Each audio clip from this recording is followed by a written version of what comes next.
WEF Task Force call. We're very privileged to have with us this afternoon David Rosenberg from AeroFarms. Now, for those of you who don't know David, David has been instrumental in really pioneering activity on vertical farms and vertical growing of leafy greens over the last few years, and many strings to David's bow. And as some of you will also be aware, David has been instrumental in driving forward the circular economy with the Circular Economy Task Force, and really bringing to the front the business models and the transitional aspects of what it means to be a member of the circular economy and what it needs for a business to succeed as a circular economy business. Join with me in welcoming David. Just before we hear David speak, could you please make sure that you are on mute whilst David is speaking, so that we don't have the background noise. There's a bit of background noise going on at the moment. But without further ado, over to David, and thanks very much, David. Okay, Quentin, a pleasure to be with everyone today. And, just a quick background of a fellow YGL for those who don't know. And I'll share that I was inspired to create AeroFarms from my experience at the Kennedy, with the YGL Kennedy School program. So I highly recommended it. It helped me. I don't know about finding my true north. I'd like to think I knew where it is, but just to remind me about what's important. So I have a lot of gratitude for the YGL community and program, as well as a big thanks to Peter Lacey, who one of the co-chairs of the Task Force, Circular Economy Task Force. Just collaborating with him also truly inspired me to push the of circular economy thinking. So thank you, Peter. So I'm here to share my experience with AeroFarms as well as High Creek. When I first joined the YGL community, it was from some of what I achieved with another startup I founded called High Creek Nanotech Company that was a cradle-to-cradle had its cradle-to-cradle certified product, and the very first cradle-to-cradle had the very first cradle-to-cradle certified product. So I want to share kind of my thinking of building AeroFarms and leading AeroFarms, as well as what the thinking was and the contribution was of my last company. So what we are is a vertical farming company. This is we define vertical farming as stacked farming.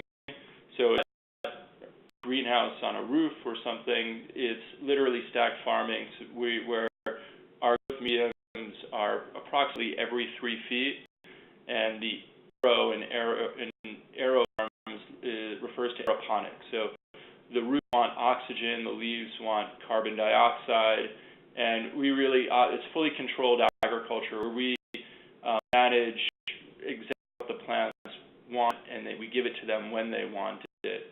From a performance standpoint, real quick, we could take the same seed, an organic seed, and grow the leaf in 16 days in what ordinarily takes 30 days. So it takes 30 days typically.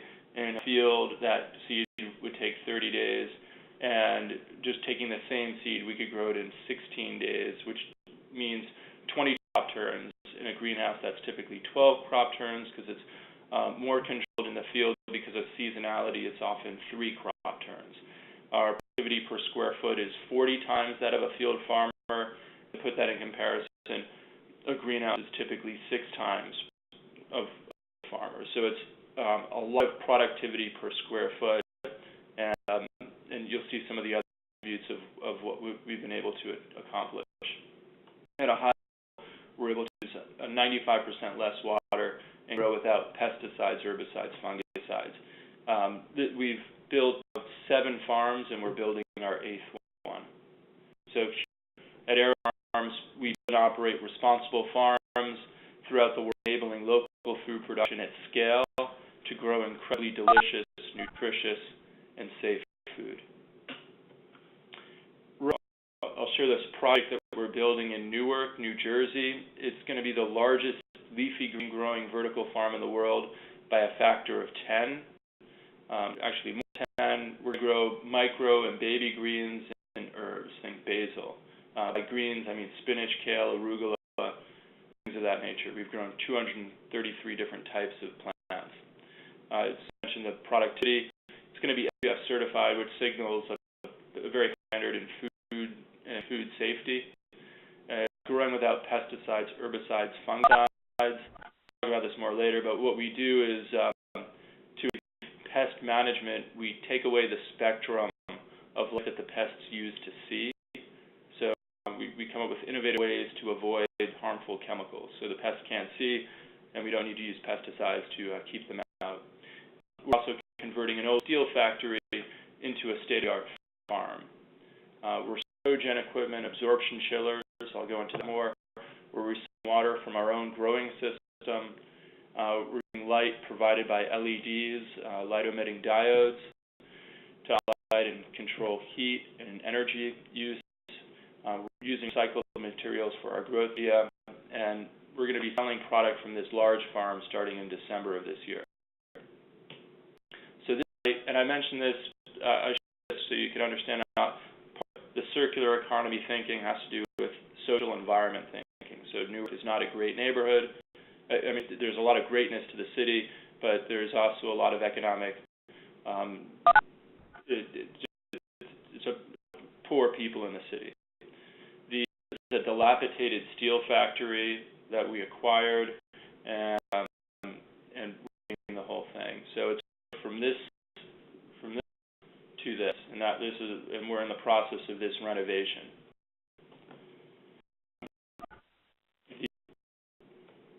Inside these rooms that we're building are as high as 36 feet high, 12 of growing. They're 8 feet long, and there are approximately 50 of them in this facility. It's going to be producing approximately 1.7 million pounds of baby leafy greens on an annualized basis. If you hear me use the word baby, it's a designation of the size of the leaf. It's when you salad, you eat a baby leaf. Put in this slide just to represent field farmers that they don't work in the best of conditions, but we're putting a lot of thoughtfulness into the working conditions of people that work in the facility.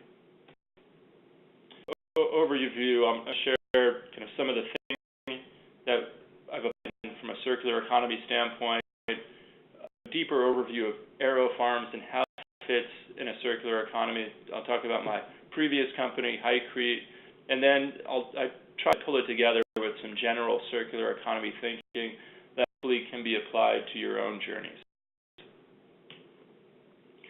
So, in circular thinking is having a positive impact.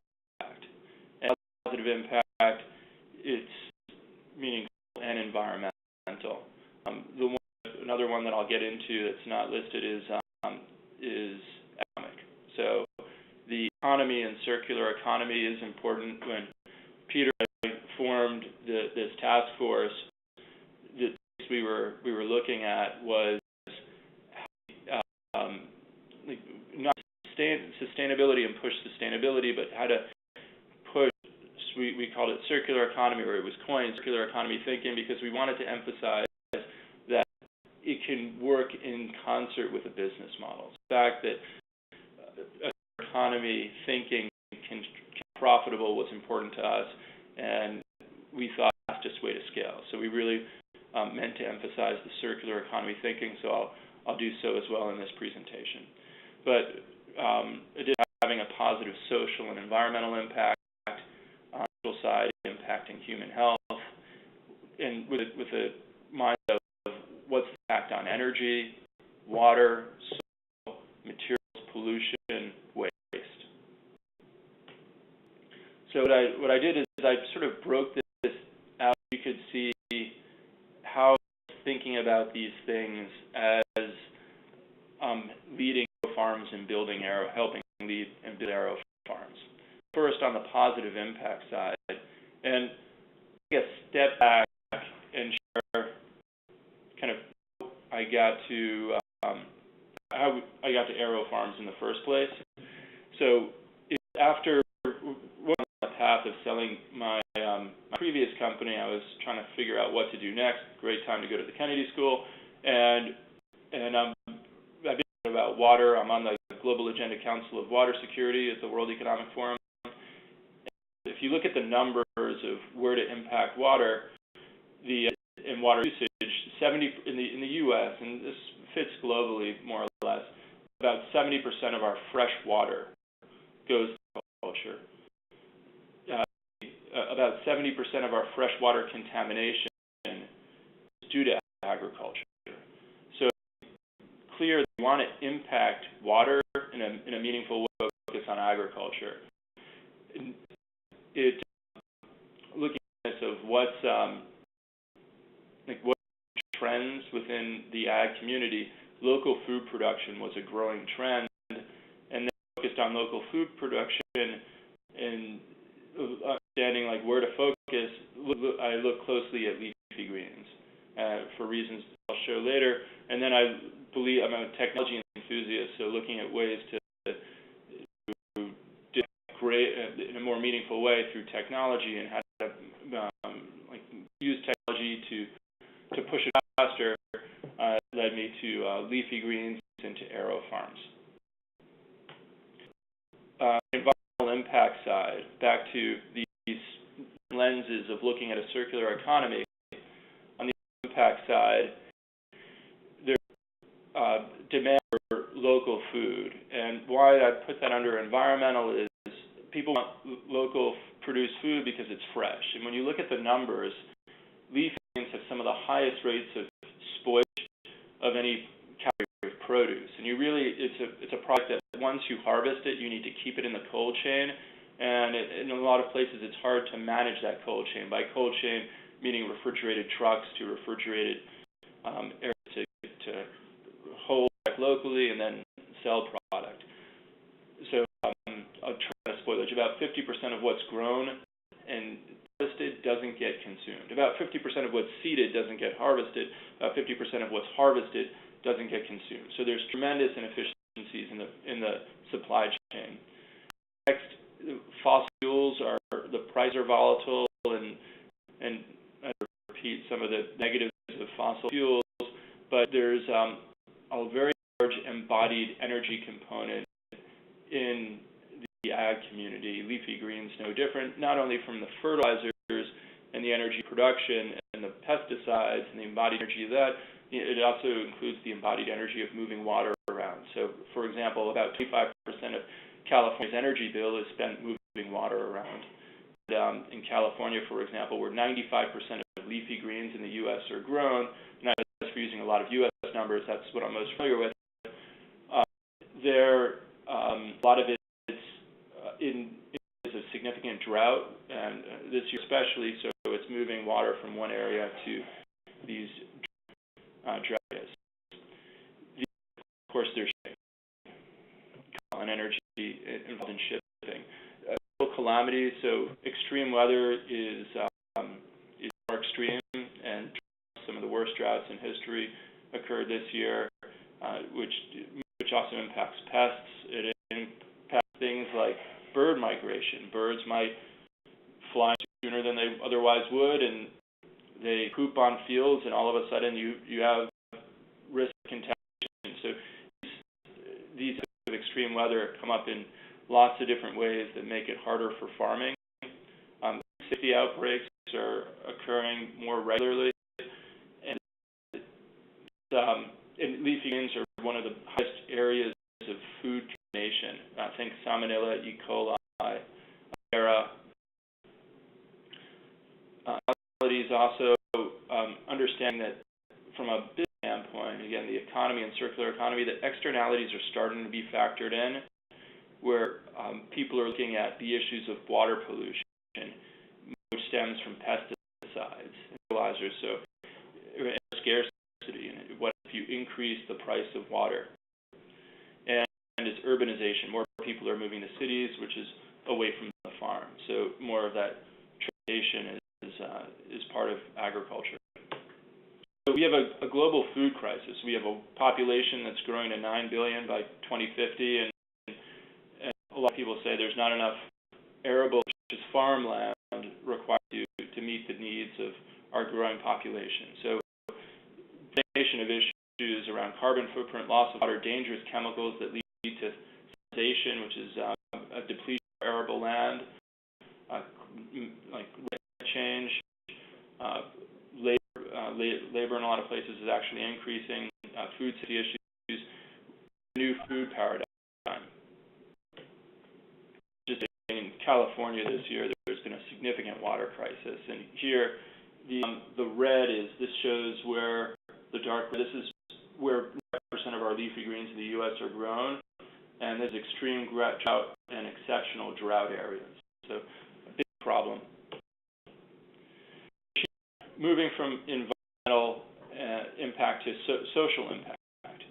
So this is again how I think of AeroFarms in building the company. It was important that let's have a product that's highly nutritious, that's good for people. So greens happen to be nutritious food groups. Group kale is number one. Moving on from the product itself, full year employment. So farm workers historically have been treated very poorly. These are people that often live below what we call a living wage. In the U.S., they're often immigrants that get paid below minimum wage and don't have the same rights and conditions as have, for example, they're bathrooms out in the field, and these are people that are working in harsh conditions in the field, all without a bathroom. And what happens is they end up going to the bathroom on the plants, and that's how some of these food occur. We present a positive working environment and put thought into the working environment that people are in today. Desert. So we're building these in these. Food desert is an area, especially in low socioeconomic environments, where there's not access to healthy food. And it's not uncommon that because there's a concept that there's a correlation between education and people produce, and actually it's been documented statistically. So people aren't building fruit and vegetable stands in poor areas, so there's a food desert, and people just don't have access to produce in poor communities. We're trying to impact the issues. Where we don't build these farms on Fifth Avenue, we move to the other side of the tracks, if you will. That shows obesity. So we'll get into this. We're AeroFarms. This is a growing trend in the U.S. I'm sure elsewhere, of fighting childhood obesity. And illustrate what we're doing is we build our systems in a modular way. We're able to put these in schools. Here's an example of a school. We put it's smaller than a small car. It's 5 feet by 10 feet, 6 feet high. And this is a school in Newark. It's about 200 kids, is from kindergarten through 8th grade, and the kids have to run the farm. So the teachers working with them, as they seed it, grow it, harvest food. This was in a classroom on the floor. It was run by the 6th graders. It's still run by the 6th graders, but it had such a positive impact that they went to the cafeteria. So it's about 20 feet from the salad bar, and kids see it every day. And that touch and feel experience just makes them excited about the product. And because we have such fast crop turns, every day they see it growing bigger, that behavior, and they're eating product. We've learned some things, like adults, we like arugula. We like the bitterness of arugula. Kids, not so much. So we grow products like chervil, sweeter, more of a licorice taste. Kids like baby kale. We grow kale, and they experiment. They grow basil, and it's they treat it as a classroom, and they learn about biology. We help the teachers set up coursework on biology, chemistry, and they get it into their coursework. It's been wonderful, and people at AeroFarms feel good as well. The social impact, I mentioned that because we've grown 233 different types of leaf greens. Most people can't name 10. And there's a lot of variety as a society to celebrate and enjoy. And unfortunately, the way current trends are, there's less variety that's available to the marketplace. So there's a lot of excitement from our customers, like the retailers, of bringing a lot of this variety back into the marketplace. And our growth media would be what makes AeroFarms special. It's this cloth material that's without soil, allows a lot of flexibility to grow a lot of different crops. Okay, the other side, on the east side, part of it is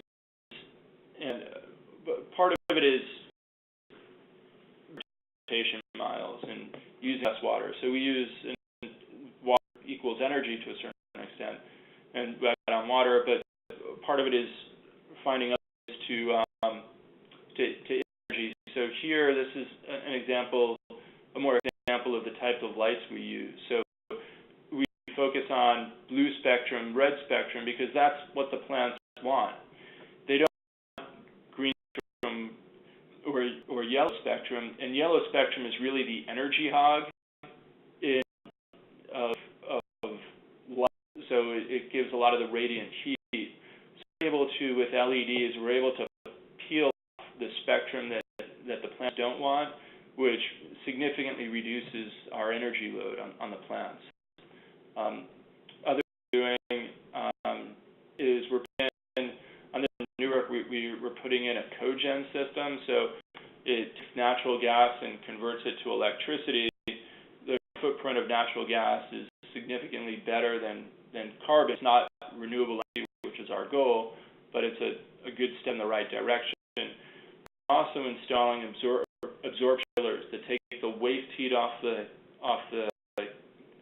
system and use that for heating and cooling load. So our heating and cooling load is relatively nothing in this large facility in Newark. So if you look at our three main energy, it's lighting, it's heating and cooling, and it's pumps to pump water everywhere. So just heating and cooling, and then we brought up like a flow dynamics engineer to significantly improve the flow dynamics of the pump, and we're doing other things in pumping, lighting. So in every way, we kind of systematically build this into the culture so we could think about reducing our energy load, which also reduces our cost of goods sold, helps the company from the economy side of course, circular economy.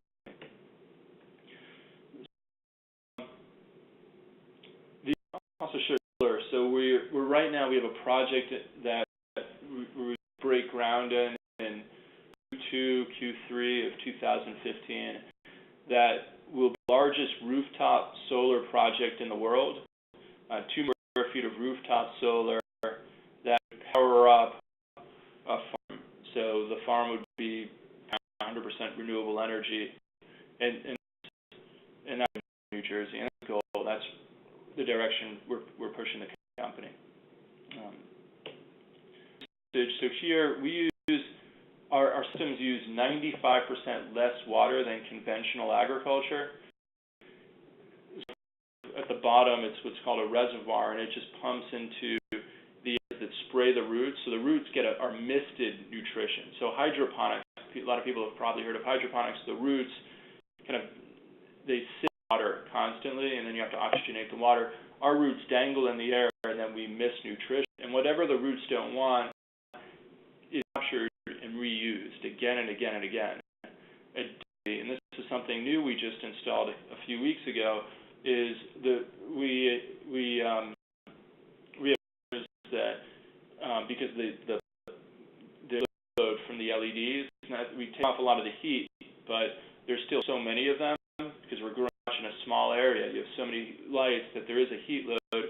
So the air conditioners also provide a dehumidification. So we're capturing air from the dehumidification, and it's literally in a pipe going right from the dehumidification right into the reservoir that pumps that where the nutrition goes that feeds the plant. So our water was 5% less. If we could, it might be 98% less, 99% less after this. Again, common innovation. Once these are in the culture. So from a soil standpoint, we don't use soil. So there's a depletion of arable land, and the thing often in Mother Nature you could do is leave it alone. Farming strips valuable nutrients off the soil, and then they get depleted more and more over time, and then you have high salinity and just no longer farmable. So here our growth media is a type of cloth and soil. Materials, we put a lot of thought into what materials we do use. So the growth is made out of about 100% recycled materials.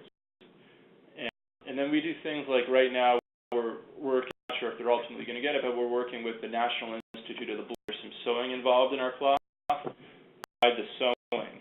And, so again, trying to look at ways of like how do we involve people in the community that and give them opportunities where maybe people don't typically have opportunities.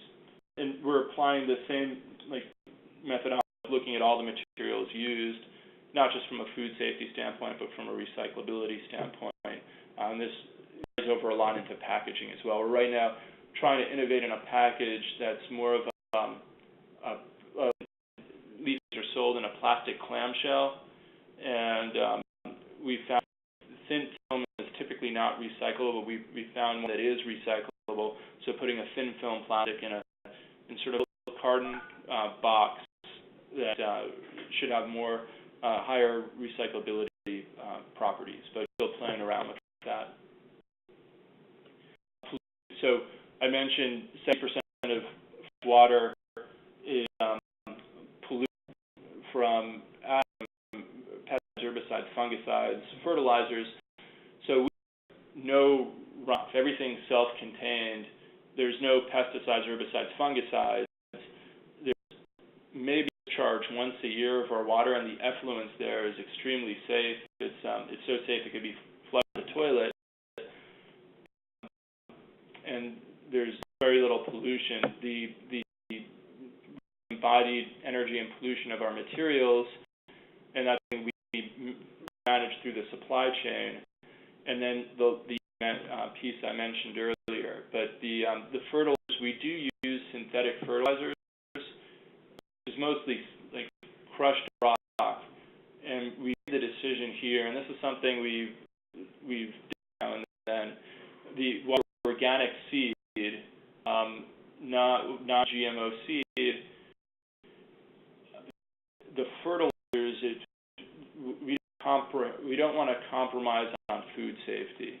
And when you organic fertilizers is basically poop, and that into our nutrient solution, we think increases the risk that our biome could get contaminated.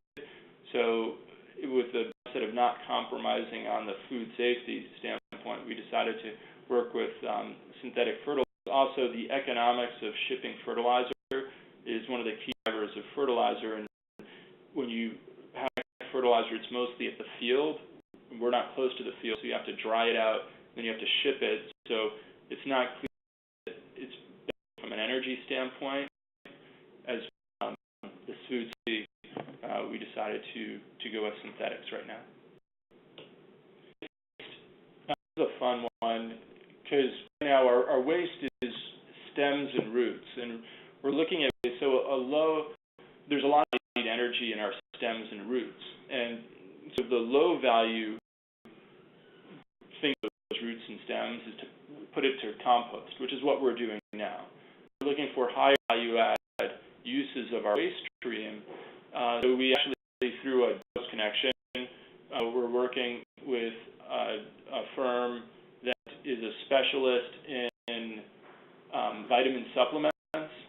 And we ship them. They have wonderful labs, and we ship them samples of our roots and waste, and they are right now seeing there's a very high vitamin content in our roots and stems, and seeing if some of it could be used in their supplemental vitamins. Additionally, we're working with a doggy biscuit manufacturer and we're actually may acquire, but it seems like there's a good use of putting stems and making it into a doggy biscuit, and like an all veggie leafy green doggy biscuit, and that seems like there's some promise there. So the key takeaway is like looking at your waste streams as opportunities. Their economy.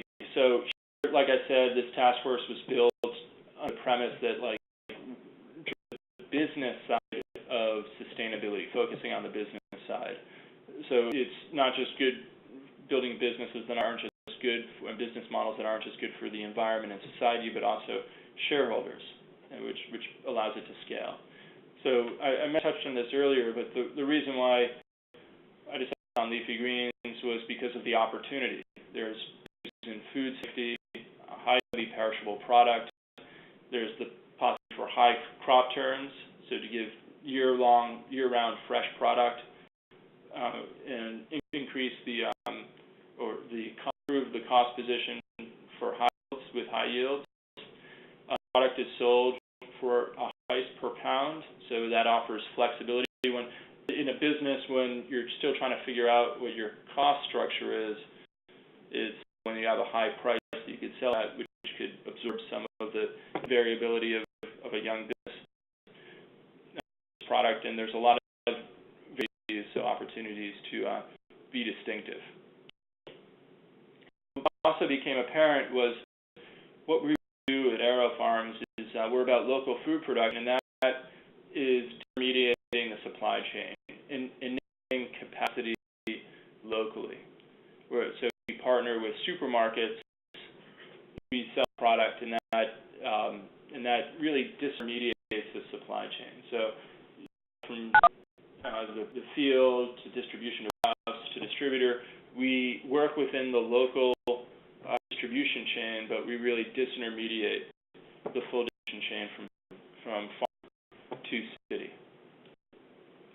That's AeroFarms in a nutshell, off through paradigm to farming. So just a couple snapshots in this, always pushing and how do we work better and think of these different lenses in our business. Solar powered, so we're going to close this summer on the largest rooftop solar project in the world that powers the farm. I mentioned this was implemented about a week ago, this dehumidification water washer that goes right into our water reservoirs, the recycle off the root stem waste system, and we're working on increasing our nutritional density. So we could,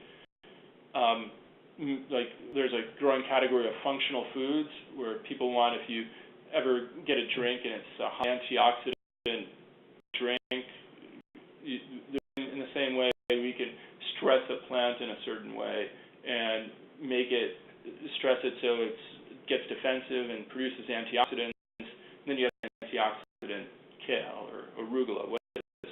So we're there for the category of functional foods. With the different pillars that we mentioned, we're always trying to improve ourselves. Over the last company I founded and led was a net company doing when I was introduced to the YGL community, and just some points that of what we did at Highcrete is first we used smart chemistry. So we really follow these principles of cradle to cradle, which spoke about right chemistry in the right place. So some chemistry, like you have to understand what's the interaction of the technology of the chemistry and where is it appropriate. So here we addressed corrosion and waterproofing in the concrete industry. And it was people typically keep water out of concrete is they use silica fume, and silica fume can be really nasty stuff, and it could lead to silicosis and some respiratory disorders. You don't want to breathe it, so it's hard to handle. And the idea is it's a very fine fills up the capillary of concrete to make it so watertight. It actually can increase capillary absorption. Same issue of the concrete differently, just like water and oil repel each other. We found fatty acid that had properties of an oil to water, and we inserted this as an admixture into concrete, and it acted like the soapy material that prevents capillary absorption of the concrete. It was a much safer material, and what the silica fume did that it replaced is when you break concrete, it's much harder to recycle. Concrete, when you think about it, it's cement, water, sand, rock. Recyclable. Of concrete goes to landfill, and it's often because of nasties we put in it or on the concrete. Other ways of waterproofing is to put in the membranes that make it hard to separate, and then it goes to landfill. So we have the same needs that the industry was having, but with a different material that enabled this concrete material to be better recycled. So keep concrete recyclable, and also use a safer material that's safer to use. And part of it was using less construction materials. So we went from, this is a kind of crazy of not similar from a lot of startups, we went from a company to a product and service company to an insurance company, because we decided to own all of the waterproofing needs, construction. We realized we were able to take a lot of other waterproofing materials to achieve waterproofing with material, having it in the concrete instead of on the outside of concrete. And we also looked at our manufacturing processes. We used recycled water from other chemical processes within the plant, and also used a waste stream from the oil and gas industry to produce the solids in the as our input of the solids in the chemical. Looking lenses into building the company from a circular economy standpoint. So, circular thinking. So, again, what are some of the takeaways in my two experiences to apply, hopefully, to your own worlds? And it's a systematic approach to looking at every side of the business. So, if it's a manufacturing company, it's looking at every side of manufacturing, thinking what could be done smarter. So from an energy side, from a waste side, from a material side, from a people side, and just picking it apart. And it really needs to be ingrained in the culture so people live this and have that lens when they approach their job. And equally understanding that these are opportunities. So if you think of, from AeroFarms' standpoint, our waste roots and stems, this is a new opportunity. So looking at waste as opportunities in every way. And not just looking at the manufacturing, but looking at all sides of the business. Your relationship with your relationship with your customers, your relationship with your consumers, but looking at how you could enhance the relationship, the partnership with the mindset. So, for example, we have what's called a team. It's like a purchase agreement from Whole Foods. We're talking about our packaging may be a coupon to sell more packaging, to sell product. And it's who knows if that's how it will evolve. There's a lot of logistics that I'll be figuring out, but it's that sort of dream together that could enhance partnerships. My goal, so at AeroFarms, we're in the process of figuring out our next set of benchmarks, and we've already set certain goals that are the organization, but we send them, we show them, and we show how we're benchmarking against them. So this, we want to reduce water usage, see how far we could push it. As a result, someone on our manufacturing line said, we could capture all this water from our dehumidification and pump it right into the reservoir. Idea, like 2 years ago, we brought in a plumber, we replumbed the system to give it a shot. Now we're in the process of quantifying what the impact is. So this is part of the reward structure. I put it on there for our board to so everyone knows that's how I'm judging myself, and that's how I should be judged. And that's impacted through my leadership team and straight through the company. Understand what type of roadblocks you're encountering. So is a circular economy initiative strategy not progressing because of just an ingrained way of thinking? Are the roadblocks technology based? Are they distribution based? But understanding what you're facing and getting into the root of the problem, and then making sure you're answering and you're solving for the right problem.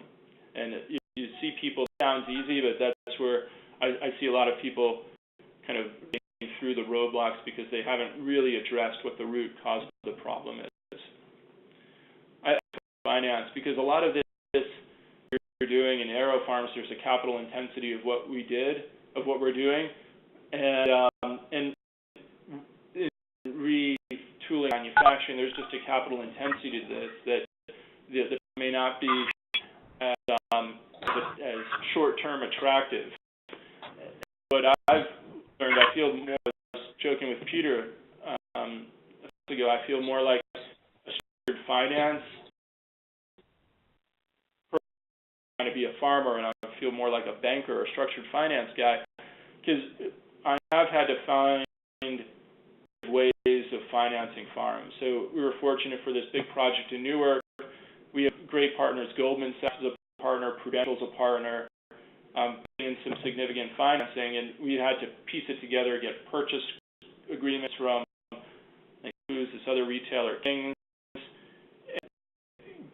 and they got Goldman to finance some of these purchase agreements, and we had to understand where the opportunities are from where the federal government, the state governments, the local municipalities, and get creative in understanding what different financing are out there. This is a capital efficiency. While the IRRs are attractive in our business, just the capital efficiency part is an area we have to improve upon, because there's limited resources that I could use to build all these farms. So it's something we're working on.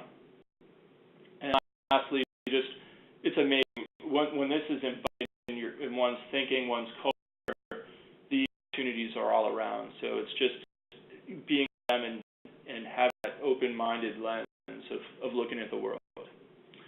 So with you, it's been a just task force. I'm truly grateful to Peter and being on the task force, and it's really helped me kind of remind myself of where the true north is and the world. So we'll Q&A. Hear me? Listen, thanks for that. That was great. I joined about 5 minutes late, and I know Quentin opened up for us. But yeah, it's very much reciprocal. I'm sure everybody on the call has appreciated your leadership over the last couple of years on the task force. But I think the thing impressive is what you've been doing with High Creek and AeroFarms. So it's fantastic to really have the chance to get the bonnet of some of that. Just super impressive stuff. I've got a question just to kick off. Because you're one of the few, I use you as a case study in lots of different settings, and sort of talk about serial entrepreneurs using this theme. When you're an entrepreneur and you think about exit strategies, do you think that the whole circular economy, closed loop approach help you to create a more favorable exit for you? Or, was something that was embedded in the sort of the value and the way that you went to market when you were trying to exit? Think about exits. I'm not a believer in thinking exits when building a company. So I'm more of a believer of building a company and the exits will present itself. That isn't to say that it doesn't discuss. So we brought in some investors and discussed for we had investors. So AeroFarms, we brought in investors. Hiker, we had investors, and it's discussed what the exits are and what the if there's a to an environmental piece. So that's not the lens in building AeroFarms and building our last company. From a multiple standpoint, from an exit standpoint, it doesn't get you a premium. What it requires look at the fundamentals of a business. Those fundamentals, I mean, there's certainly top line, bottom line, but there's part of the fundamentals is brand. So brand, there's a value in brand, as we all know, and what the brand stands for. And if there's part of the brand is this environmental to it, then that there very well may be a tangible, great value in that. So, for example, one of our fellow YGL members is the founder of the soap company, and there, I would guess that a large part of the value is the brand. It's a wonderful brand. It's and it's not just the name, but it's the whole brand experience. And when a lot of people think of that company, they think of clean, safe, environmentally smart products. So, in so much as it adds value to the brand and it adds value to the business, whether it's because of sticky customers or the economics.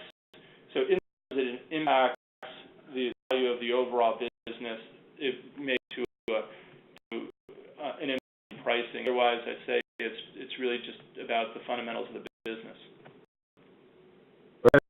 I'm going to use sort of co-chair's prerogative and ask you a second question, which is with the business model with farms and the customer centricity side of things. Or would you intuitively guess the position that they see is quality, safety, or stability? We look at you in terms of customers. We view our customers, like you said, as the retailers. So whether it's selling to supermarkets or distributors, so that's who we. When you follow the money, that's our customers. The lens of how we focus is the consumers, so the people that leave Leafy Greens. The vision for and what we lead with in terms of communicating ourselves is different from the customers. From the customer standpoint, is consistency. So consistency of product, of quality, and consistency of around side of which helps from cash flow and a few other things. It's consistency and it's quality. So given safety as a concern of Leafy Greens, if we consistently deliver high quality, safe food, that's the most important thing to the customers. To the consumers, so here at AeroFarms, we're promoting flavor because people don't usually associate flavor with this category of Leafy Greens, but we're bring to market with wonderful flavor. So we're trying to flavor, but it's the freshness and it's the GMO using organic seed. Yeah. I can't see the questions because Quentin is the moderator, so I'm going to hand back to Quentin just to put the questions from part two. So one thing, if I can, just ensure we don't run out of time, we want to make sure we give a good plug to the circulars. So, do you want to share, because we haven't yet, do you want to share some thoughts about the circulars? So I think for those of you who weren't there in Davos, we had a fantastic sort of pre-launch, if you like, soft launch of the concept of circulars. Lots of great buy-ins from different across industries and some key influencers and stakeholders. Since then, we've been picking up and sharpening the proposition and the judges, and we've got a website which is circulars.org. Where we are now is that David and Quentin and I and the team are working both to secure sort of co-sponsorship, but most importantly to get the circulars and the Circular Economy Awards application nomination forms out there to the right companies and right hands, and to make sure that we have a fantastic set of case studies and a fantastic set of entries that really showcase the power of business models in a circular economy. And we have different categories ranging from in regions and cities through to individual pioneers, through to smaller businesses that are innovative, through to larger companies. So we've got a number of different categories, an impressive judge list. So Quentin can give you the exact dates, but really we're looking to double down on the marketing at this point. I think that we're looking to close end of September, early October, so we've got a few months, but we would really welcome, I see, all of the YGL task force to also double down and share it with, think could either amplify the message or directly with companies you think should be submitting or organizations you should think should be submitting. David, what would you add?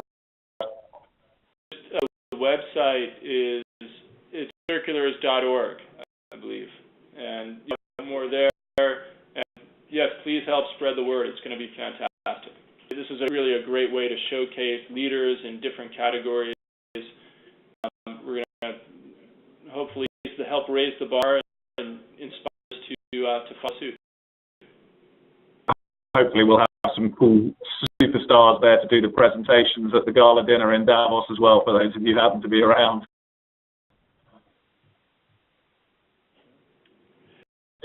To ask a few of the questions, I'll be quiet now and just see if we've got a time for David just to answer a few of the questions. Great, Peter. Great, Peter. Can you hear me? Yeah, cool.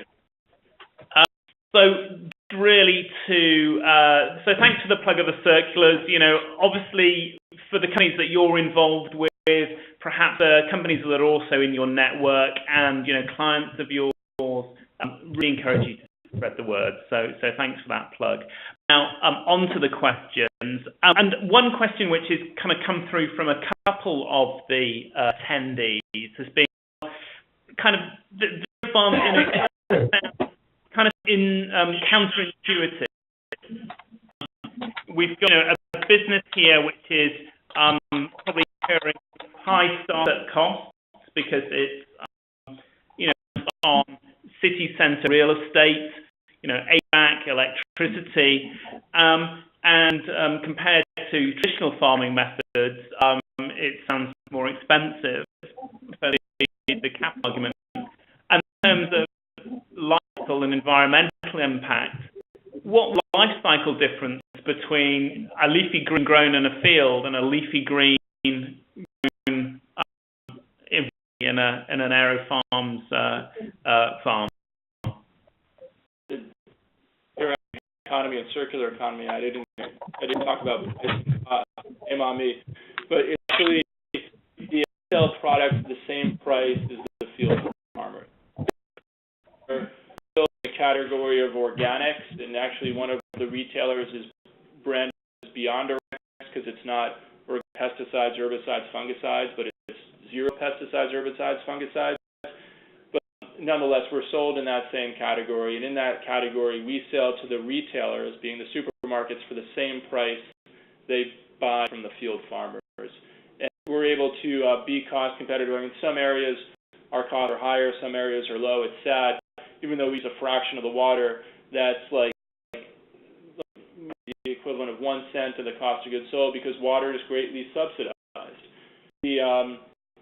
But overall, when you look at the distribution costs from you look at some of the spoilage in the system, this category of product we sell for the same price. We have healthy margins. That said, we're a small company. We've built 7 farms already, but the farms are small in scale. What I showed you is the farm we're building in Newark is massive, and we have to prove out the unit economics at scale. So I look forward to answering that question in about 9 months from now, after we have a bunch of crop turns and we could see if the unit economics kind of develop as we expect them to. The split and how long this lasts, I'll share a fun story. We had this team of 4 people from Whole Foods come to our facility, and they tasted. After seeing farm operations, we put out a bag. We're tasting shelf life, so we put out a bag in front of them that was 1 week old, another one 2 week old, another one 3 week old, another one 4 weeks old, and they said, let's open the 4 weeks old. So we opened the 4 weeks old bag, and while we were sitting there talking, all 4 of the whole bag, and they couldn't believe about the quality. And it has to do with because we don't use the herbicides, pesticides, fungicides. You don't need, and our fertilizers are at the roots, and it's barriered so it doesn't hit the you wash the product. So you could really just hardly eat it plain, and that means you're not damaging it, and you're not damaging this fragile leaf. Drying damages the leaf, and then it's often being packaged in some moisture, so it's hurting shelf life, and we're able to manage that bruising, and that's probably a good reason why. So the shelf life has, I qualify more than saying, provided at the age category groups have been really impressed. So it seems like there's something that we're trying to quantify in terms of like weighing it and how much leaf loss there is versus a farmer, but it seems like there's a benefit. I mean, everyone's experienced how you buy leafy greens and it's slimy and you have away. The idea is it's getting to the customer. Besides all that washing stuff, it's getting to them about 7 days earlier than otherwise would. And the product that should have about 3 weeks of shelf life, 2 to 3 weeks of shelf life, but the longer, once it's harvest, it starts dying. And the is between harvest and consumption, the more nutritional loss occurs, the loss of flavor, the structure of the leaf, and it's more likely that it gets thrown away. Thanks so much for that, David. Good response. I'm conscious of the time. We're a couple of minutes over time, so perhaps just finally, if you could give an idea where AeroFarms is going in the future. Where are we going in the next 3 to 5 years? The ambition is to build farms and cities all over the world. So right now there's it's a kind of looking at where we can do things with renewable energy. We do look at the energy, where to build a farm next. We look at where the are, so where a lot of people are that would eat our product, and then this test is, do people eat salads? So if there's a big group of people eat salads, and then we also look at whether a purchase agreement that helps influence the financing, and where we could put together financing. And once we have those lined up, then we look to build farms. So we anticipate building 2015, and we want to keep increasing the number every year. Where our work from an R&D standpoint is focused on reduction of cost, but about 70% is focused on reducing our cost structure, both from a CapEx and an OpEx standpoint. 30% is on increasing the top line, and by top line, it's varieties.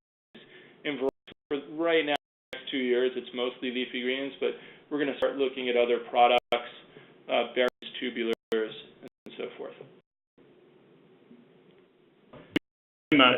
Thank you so much, David. A wonderful talk, and we're just over time now, so I think with that we'll just thank you and close the call.